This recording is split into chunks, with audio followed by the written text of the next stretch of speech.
Hello, everyone. Welcome back. I'm Morgan Reynolds with Beyond the Trend, and we are here to continue our series, courtesy of Let's Talk Vero, of meeting your Vero Beach City Council people. I am delighted that this evening I have Taylor Dingle here with me, a councilman that I've known for a minute and who I've worked with quite a bit for Main Street projects and things like that. Welcome, Taylor. Thank you, Morgan. I'm very happy to be here. I think this is such a great idea, what you're doing here, allowing the public to see their elected officials more on a personal level and not so much policy. Because unfortunately, with us being elected officials, we're kind of grouped in that category with, Washington politicians and Tallahassee politicians. But, on a much more local level, we're just neighbors, we're husbands, we're fathers. So thank you for having me and thank you for doing this. Yeah, absolutely. I have the privilege of working with all of the city council people a lot more closely maybe than some other citizens do. Was Main Street Vero Beach? Yeah. Absolutely. So, and that's been a great experience for me. So I'm excited for other people to get to know you guys as well. I'm here to get personal, just not that personal. Okay, well, we only have 30 minutes, so That's good. we can only go so far. Well, let's start with kind of the basics. Where were you born and raised? I'm a transplant from Southwest Pennsylvania. I grew up a little bit outside of the Pittsburgh area, a very small town. I came down to Vero Beach my first year in 2017 because of my profession. Okay. I'm in the golf industry, so I'm very fortunate to be at the Johns Island Club. Very nice. Have you always been a golfer since you were very young? No, I'm kind of a late bloomer. I got into the sport going into high school. My freshman year, I started playing golf. Oh, wow. Yeah. Back home, some of the people who I went to school with, they either enlisted in the military, they went into the workforce. The gas wells was booming at that time, but that wasn't for me. I'm not saying that it's not a great career path to go down. I wanted to do something a little bit different. I was good at golf. I saw that there was a career path for it, and I took it, and I've been blessed to intern and serve at a lot of prestigious clubs across the United States. That's very cool. So how many years total would you say you've been, what is it a golf pro? Is that the correct term? Yeah. Okay. It is. What was so great about my university is we were required to do these internships. So since 2014, I went to public school, so I can't do the math at the top of my head, but we'll work on that. That's something to add to the policy list. No, that's great. So where are some other places that you've lived and worked? So my first internship, the mayor would appreciate this. I worked outside of Providence, Rhode Island at a place called Wannamoisa. Then I went to the Inverness Club in Toledo, Ohio. Then I went to Oak Hill Country Club in Rochester, New York. Then East Hampton Golf Club on Long Island. Then I was very fortunate to be asked to serve at the Masters tournament for the 2017, 18, and 19 Masters competition. Wow. So I'm sure those watching would appreciate the golf courses I just named because they're very popular, very prestigious. They were really fun to play and to serve at. That's awesome. Now, Vero is quite a golfing community. Well, Florida, it's the golf capital of the world. It is. But there's so many great golf courses here, like you mentioned. In not only Florida, but in Indian River County and Vero Beach. I mean, we have the Johns Island Club, we have Quail, we have Red Stick, we have Hawks Nest, we have Riamar. I mean, the list goes on and on and on. Yeah. So golfers out there, if you're not on the course with this guy, you're missing out. Ask him where you should go. So you moved down here, you're golfing. What made you decide that you wanted to run for city council? Disrupt your peaceful quality of life? That started for me in college. I got very involved within the student government, became a student cabinet representative, eventually became my student society president. And when I had that position, it was a very fulfilling time in my life to, you're in this position to implement change or to do something great of value, an everlasting impact. And I was able to do that as student society president. So that always stuck with me. And I always thought, maybe eventually down the road I would pursue it. But I came here to Vero Beach. I saw everything that was going on around me and in the community.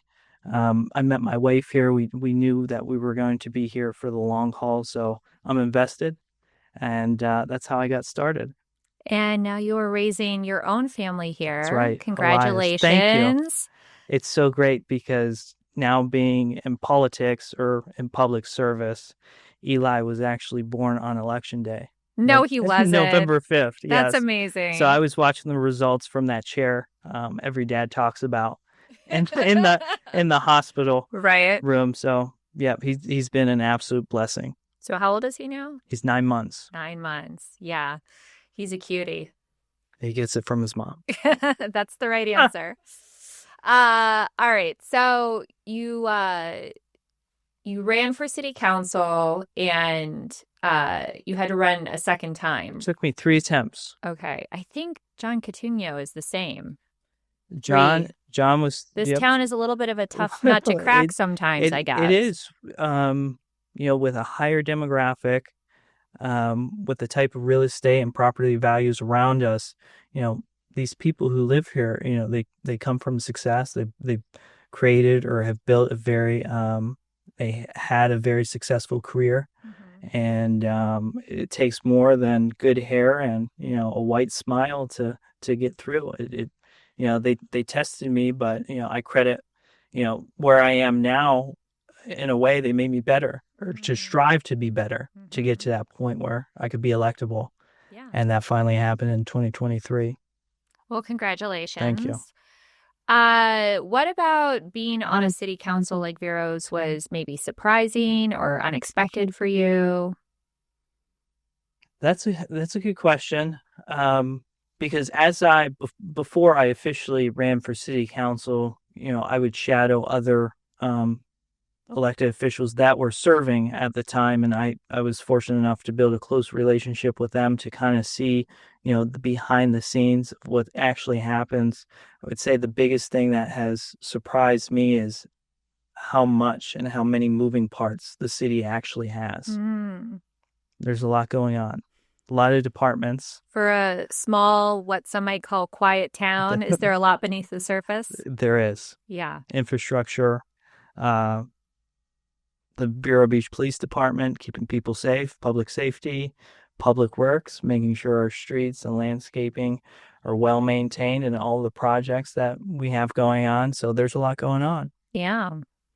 And all the environmental concerns too. Yes. Especially in Florida by the ocean. We have this Indian River Lagoon, like you said, living along the ocean. I have appreciation for protecting that lagoon. I grew up along it's a tongue twister, the Munga. See, I'm getting to it. We call it the Mon. We keep it short, but it's the Monongahela River. So if you look at Pittsburgh at the point, you have the Mon meets the Allegheny, that makes the Ohio. Oh, interesting. So our family had a boat, and we would frequent the river a lot during the weekends. Well, it's a big part of the lifestyle here, but there's a balance between protecting the environment and enjoying the environment. I know that's kind of high on the list of things that you all have to look at on a regular basis. And I think we're doing a good job. Well, so far so good. So when you're not city counseling or golfing, what are some other things you and the missus and the baby like to do, or places you like to visit around here? That's a tough one because with city council, I knew it would be a major sacrifice. So I have Mondays and Tuesdays off. I really, those are my, I work for the taxpayer that day. On Wednesday through Sunday, I'm working at the Johns Island Club. So that's when I service the members. So I'm working 7 days a week.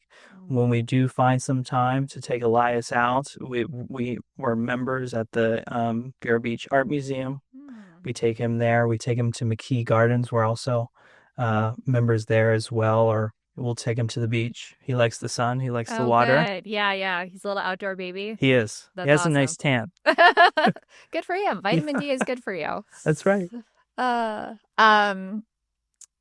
When people come to visit in Vero Beach, where are some kind of landmarks you like them to go see or some things you want people to take note Well, of? when my family comes down here, they want to see the beach. Come Well, from Pittsburgh, and they're yeah, usually coming down here in the colder months up north, they in visit in the November winter.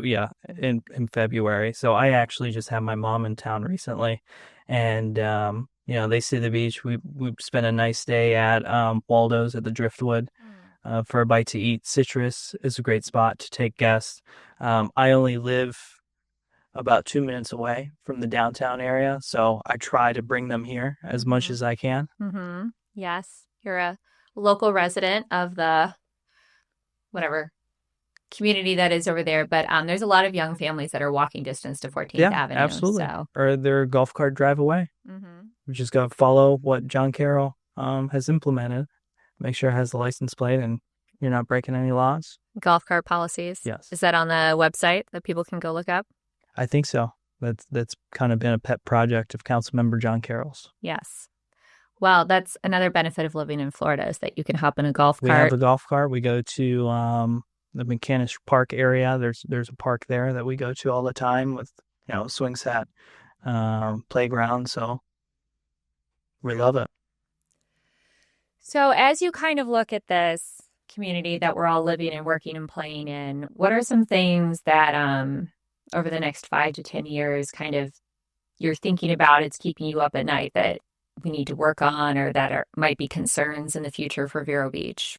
I would say the biggest thing right now is growth. We're seeing a lot of growth, not necessarily in the city of Vero Beach because we're essentially landlocked. There's really not a lot of places you can develop. If you look out west in the county of Indian River along 58th, I mean, there's just fields that are plowed, ready to have 500 to over 1,000 homes, ready to be built. And what happens, Vero Beach, we're very fortunate. We have the best public beaches. We have the best park amenities. We have Riverside Theater. We have the Art Museum. We have this incredible downtown area. We're going to have 3 corners. So we just have to make sure we have the proper infrastructure in place to allow those future residents or current residents to enjoy our area so they don't go to Sebastian or Fellsmere. We want to keep them here in the city of Vero Beach. That's right, in the county seat. That's right. Yeah. What are some of the things that people come and talk to you about the most as a council person? The things I hear the most, if you read the paper or if you see the online forums that we participate in, if you watch our city council meetings, it's political, but it's more of a, customer service aspect of it because most of my complaints I hear are about, residents having issues with parking tickets, about the right of way. A couple days ago, if you were crossing the Barber Bridge, the N was upside down. Oh, I heard about that. I didn't see it, So but I heard. Even though that was FDOT, I was getting phone calls because people assumed with it being in the city of Vero Beach, it was us. So having a customer service background, being in the golf industry, even though it is golf, we are in customer service. I'm there to facilitate those requests and those concerns. It's kind of like a mediator between the city and the citizens so the citizens see that, the government that we have is doing their part. Yeah. And the city council, can you explain to people a little bit? There's an election every 2 years, every year? Every year. Every year. So during the even years, there's 3 seats. However, in the odd years, there's only 2 seats. This year we have an election. I'm up for re-election. I think something that I'm going to push for and something that I've been debating on. I want to take this more than my re-election and my seat. I want to see a much higher turnout. So we have over 10,000 registered city voters in the city of Vero Beach, but yet in 2023, only 3,000, a little over 3,000 turned out. I think it was only 35%. So imagine that, you just took a test exam, you got 35%, you took it home to mom and dad. Do you think they would be proud of that? Well, maybe not. I don't think so. I don't think anybody would want to score 35%. So this year we're going to do a little campaign to try to get voters to turn out this off-year election and hopefully future off-year elections. And that's all about having the proper information and being properly educated. There's a lot of things going on in the state of Florida that's different than a lot of states, with absentee ballots, with driver's license. The list goes on and on and on. So we're prepared to set that campaign out and see if we can get over like 45% or at least 50% would be fun to see. Do you know, is there like a national average or a Florida average for a local election, what the average turnout is? I love data. I haven't gone that far into that, but that would be interesting to see and see if we are normal. Right. Are we kind of right in the middle there, or are we above or below? We may be. When is the election? November 4th. November 4th Tuesday. This year. Everybody remember that. November 4th. Trust me, they will. The campaign will see to it. On social media, you're going to see, I'm going to call them Dingle details. Oh my gosh. To get people ready to vote and get people to turn out on November 4th, Election Day. Now, Taylor, I see you out at a lot of events in the community. You're an active participant. What are some of kind of maybe your favorite events throughout the year? We have a lot of fests and fundraisers and charity events and things like that happening all the time. I'm not saying this just to say it. Oh no. You can ask my wife. Okay. I couldn't tell you the last time I missed a Downtown Friday. Aw. Well, we love to hear that. I absolutely love that event. The Christmas parade is something very special, and I think that is going to continue to grow. It turned into, just a couple floats. It's now, it seems like hundreds of floats. Yeah, wasn't it 2 hours last year or something like that? Yeah, it's bigger every year. They're sorry. I think they I'm not sure if they stream it or not, but I know there's judges and people get serious. Under the Oaks in Riverside Park, that's a great one. Anything that Main Street hosts or now you are just saying that, but yeah, no, we love to have you at those events. And when do Downtown Fridays start back up? October. So the first one of the season will be on Halloween. I think since you took over, the best thing about it is the whole themes. Oh, you like the themes? I enjoy the themes. I remember it was the Hoedown. That was a very popular one. And you had the bull out there. Yeah. And I was probably the only council member to jump on the bull. I didn't last that long, but you were very brave. I was happy to get on it. Yes. That was a lot of fun. It was hilarious to watch people do that. So I'm guessing in October it's going to be Halloween. Halloween themed, costume contest, trunk or treat for the kiddos. That's great. Lots of face painting. We'll dress Eli up. Yes. No, please do. You see on social media a lot of these parents, they try to incorporate their costumes now with their the child. Family unit costume. So I don't know what we're going to do. There's 3 of us. Yeah, wow. The way he's been acting, we can put like a Stitch costume on him, and my wife can be Lilo, and I don't know what that would make me, but I don't either. But you feel like he's being a little Stitch-like. He is. He is. That's hilarious. Well, I love that idea. And since you mentioned it, we should probably maybe even have like a baby category or something like that. Have some different age brackets like that. We'll be in it to win it. All right, perfect. Where can people learn more about what's happening in Vero Beach? Follow their local government? How can they get involved? Well, because of my age, I try to stay super active on social media, and that's mostly on I have a Facebook page, Taylor Dingle for Vero Beach City Council, or it may just be Taylor Dingle for City Council. I try to keep everybody up to date. We're going to have those Dingle details coming out. For the city of Vero Beach, we have a website. If they want to reach me personally, it's tdingle at covb.org. Okay, perfect. And city council meetings are when? We try every other Tuesday of the month. We start on the second Tuesday. Okay. They're not always routine like that. Definitely in these holidays can change it up and the things summer like that. months. Mm-hmm. We may just have one meeting a month, but they always fall on a Tuesday at 9:30 in the morning. And the schedules are on the city website. Everything's posted. We have to give residents. We have to announce when we're meeting, so we don't violate the sunshine law. There has to be due notice. I believe that's a week in advance or 6 days. So, So there's a lot of ways to kind of stay informed. So things that are when people have issues that are important to them, I always say, that there are a lot of opportunities to get educated, to make your opinion heard. But you do have to go and make the effort. That's right. Even you don't even have to attend a city council meeting. You can email all of us. You can ask the clerk to read. If you have a statement that you want to have read during public comment, you can send it to the clerk. Oh, I didn't even know Yeah, that. you can send it to all of us. If you have to work, you can send it ahead and somebody That's else right. can read it. Okay, That's great. right. See, we learned something new today here, folks. Taylor, thank you so much for joining me. Thank you so much, Morgan. When all the links in the description. Thank you again to Let's Talk Vero for helping to make it happen, and tune again next time. Thank you.